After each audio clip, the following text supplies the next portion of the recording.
Now let's go out there and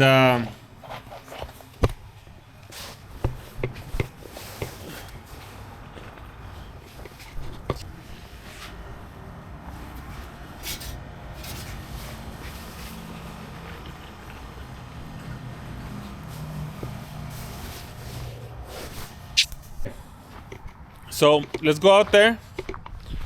Let's put this camera over there again.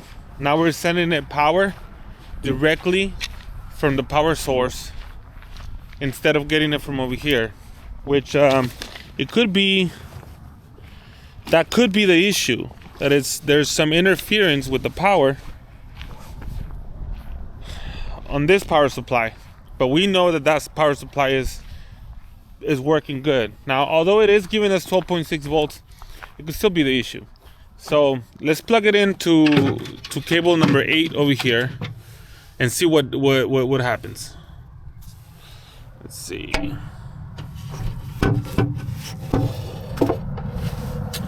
Okay, so we got cable number 8 right here, and we got the power right here.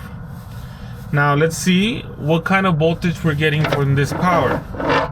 We should be getting 12 volts, or 12.6, something like that.